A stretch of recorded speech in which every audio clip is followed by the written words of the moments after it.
Hey guys, Tiny Bryson, and welcome to my show. And today we're going to be reacting to my very first episode of Millennial Money. Now, believe it or not, I know this show is very popular, but this is literally like my second time ever watching this show ever, so I'm happy to be sharing this historical moment with you guys. Now, I do post videos on this channel every single day, so make sure to subscribe to the channel, hit the bell so you get notified, and on top of that, also destroy the like button. Now, without further ado, let's find out exactly how you go about spending $70,000 in New York City, and if this lady is good at spending the money, or if you just spending it on Starbucks all day.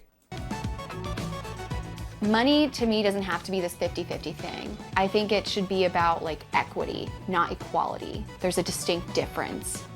Now, you know, guys, I'll be honest with you guys. Every time I hear someone like say something like this, like, you know, I think that money should not be like this should be like equity and also like equality. It sounds like you're saying things to like sound very smart, but hopefully this means something to her, and I want to find out what it means. But it's kind of like me saying like, hey, you know what, money isn't really about money. It's more about like the equality and the equilibrium that it actually has, and statistics behind it, and how it goes beyond the scope of the horoscope. Okay, sounds pretty smart, but at the end of the day, I didn't really say anything. Okay, that's the point I'm making here. My name is Leah. I'm 25 years old. I make $70,000 a year, and I live in New York City. Every day I commute to Rikers Island. Rikers Island. Isn't there like a prison there or something like that? Rikers prison? To be honest, guys, I never even left the Bronx. Like, I'll go to the Bronx, Yonkers, and White Plains in the city sometimes, but beyond that, I don't go anywhere else, okay? I don't know where Rikers Island is. I go through a bunch of security, and I work at a jail. Yeah, I told you guys, okay? I told you guys that is a jail. When it comes to a budgeting system, a lot of it's in my brain. Okay. Right off the bat, okay, there is no such thing as budgeting in the brain. And this is what I'm telling you guys, okay? All this stuff sounds pretty cool, okay? Equity, equality is money, and on top of that, like, budgeting is in my brain. That is not, I repeat, that is not how you budget, okay? Red flag.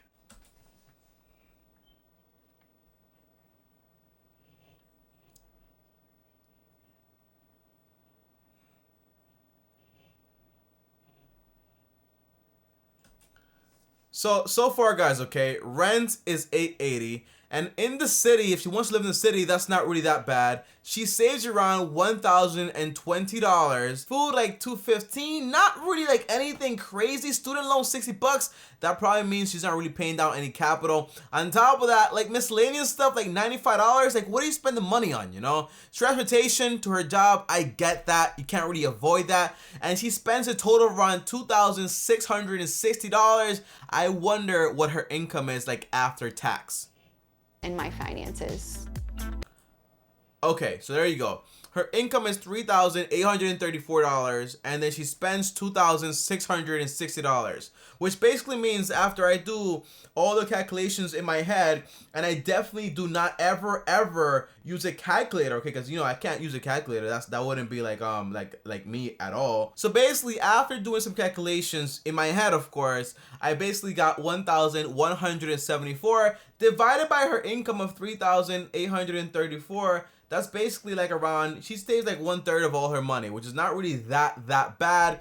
Her expenses like 70%, not really that crazy, to be honest with you. I've seen a lot worse. I've lived here for almost 4 years in this apartment. I hate moving.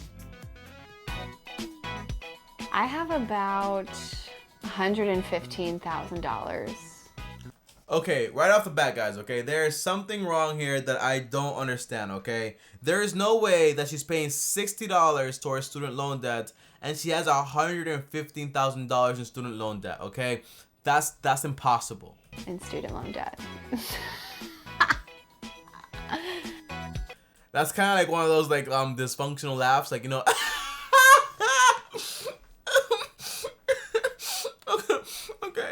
Okay.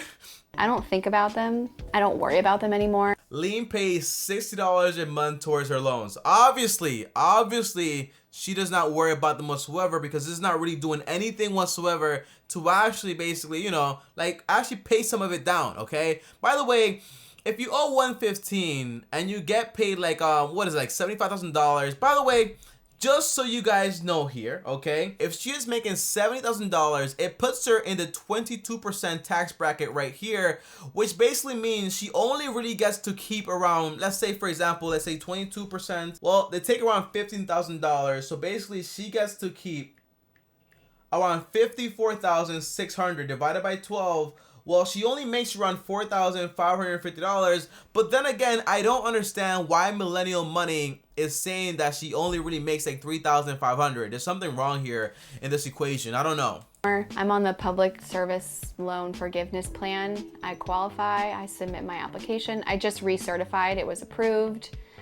I'm making some headway. I have a lot, but I don't pay a lot, and I'm not planning on giving them more money than they asked for, because hopefully in 10 years, it'll just be gone. You see what I'm talking about? Like, okay. If you love your job, right, and you enjoy, and you're willing to be there for basically 10 years, and you get to drop your student loan debts, well, that's a bonus, right?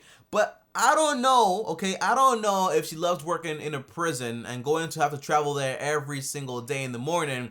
I don't know how much she loves it, you know? So is it worth it to stay there making $70K for 10 years or just start to pay off some of the student loans and just go somewhere else and work? I just don't know about these sacrifices, to be honest with you. It's kind of extreme, you know? And if at some point in 10 years they say, actually, you don't qualify, I'll just keep giving them $10 a month. And it's, you know, I'm just like, whatever. Oh my God. I do not want to owe her any money, like at all. Every day I take the city bus, and the second I step off the city bus, I'm essentially like a property of Department of Corrections, right? So everything I do once I'm on that island is subject to arrest, to fines, to like me being fired. You see what I'm talking about, guys? I just don't know about like working in a prison, you know. Maybe she loves it. Everybody like loves something different, but for me, man, you can offer me like $100,000 and I wouldn't work somewhere I don't want to work, okay? I'll be like, okay, I'll figure it out. Thanks, man. It's taken me a long time to get a rapport. I'm finally not that lady anymore. They actually know my name now, which is really, really cool. It's so cool. Yeah, you can tell she likes her job. You can tell she likes her job. She's smiling a lot. I've told my opinions on new coffee labels, oral hygiene, dyeing your hair, just anything. I just got really good at getting picked. $60 an hour to do surveys. You know, when I was growing up, I was getting paid like around like 5 cents, 10 cents. There's a lot of like good service sites out there. Like, I mean, videos about it in the past, but usually like to get consistent like surveys and make like, you know, $60 an hour every single time, that's very, very rare. Christmas season, I'll work at Paper Source. I stock shelves, but during the holidays, then I have, you know, a few extra paychecks of a couple $100s. So she works at a prison. She has like a side hustle doing like basically like surveys, and on top of that, she also like works seasonally at a clothing thing. My savings account is my PayPal account, so that has about a little over $5,000 in it. This makes no sense. This makes no sense, bro. Do you guys understand what I'm saying here? Millennial Money made a mistake here. I don't know where the mistake is, but there is something here that is not making sense. If you make $70,000, your take-home pay is around $55 or so, right? Which is like around $4,000. But then Millennial Money said that she basically gets her income of around $3,500, unless I'm wrong here. And then on top of that, you're telling me that she's saving $1,000, but then she only has like $5,000 like saved up. Like, where was the rest of the money?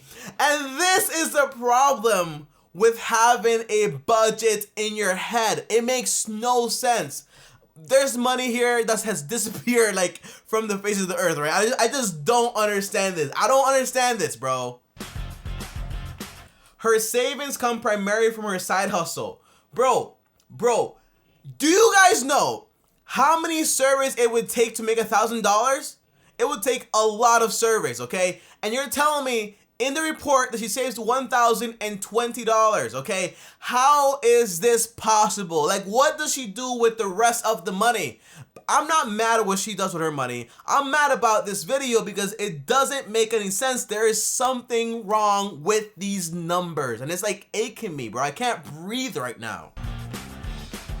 Oh, but at least she does invest $780 in her Roth IRA, which at least is pretty solid. And I'm pretty sure she does get some matching and stuff like that. So at least she's also invested.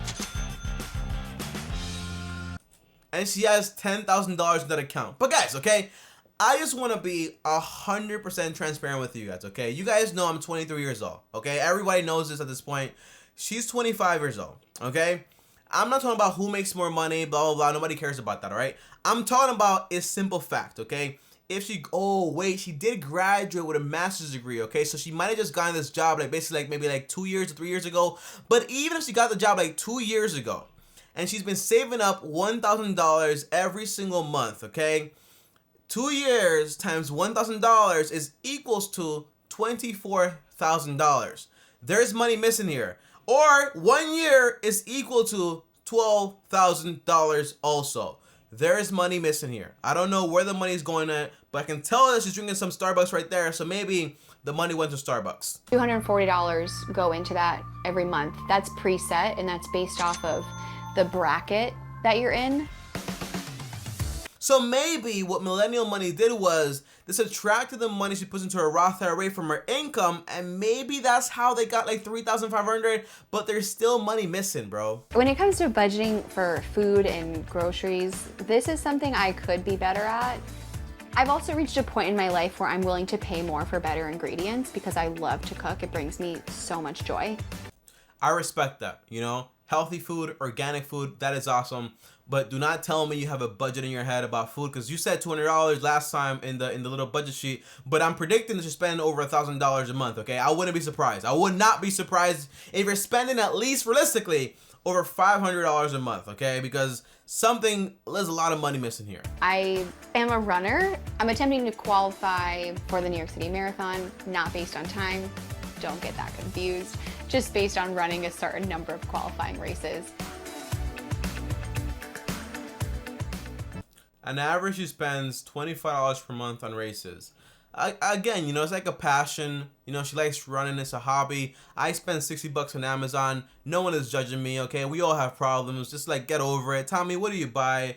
I don't know at this point, okay? I just buy random stuff from Amazon all the time. But I am getting better. It's been like 2 weeks, and I haven't bought a single thing because shipping is taking way too long, and I can't be bothered, okay? I do have an account through Robinhood that I'll put money into just to buy stocks. I've kind of been dabbling a little bit in that, but I would love to become more financially literate. Also, okay, so she has $800 in Robinhood.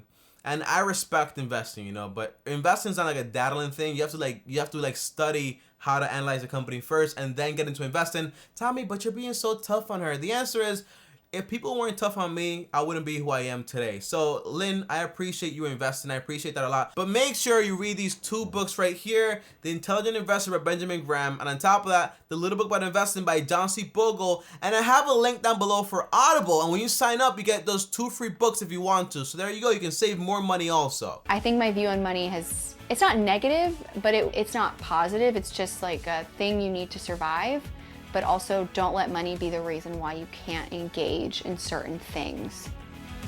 I mean, look, man, I think that's the end of the episode, guys, okay? And I'm going to be honest with you, okay? Money is definitely something or a tool that actually enables you to live basically like a better lifestyle, okay? And it kind of should be a restriction in a sense to not be like doing things you shouldn't really be doing, okay? Now, overall, the only thing I got from this video is this, guys. Her income is incorrect according to Millennial Money.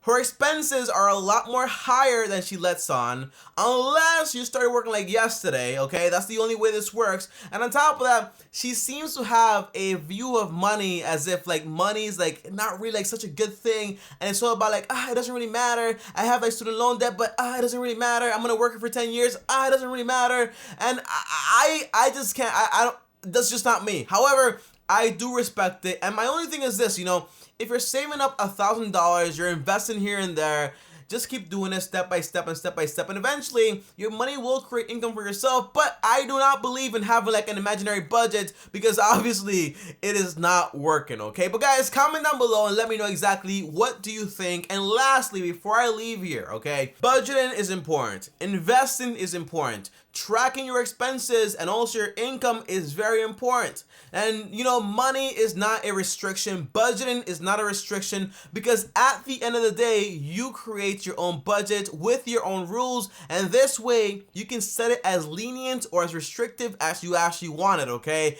That's the entire thing here. So don't feel like, oh my gosh, money, you can't stop me from doing anything. No, you set those limits for yourself, and that's the entire goal here, guys. But comment down below and let me know, what do you think? And as always, guys, if you guys enjoyed this video right here, well, like this video, and also subscribe to the channel, hit the bell so you get notified every time I post a new video. Also, follow me on Instagram at Tiny Bryson. And before I go, if you want to watch another video and a guy that literally tried to get away with living in a $500,000 property for free for over 4 years, watch the video right here. And top, like my face right here, touch it around, and I'll see you guys tomorrow. Thanks for watching, and as always, peace.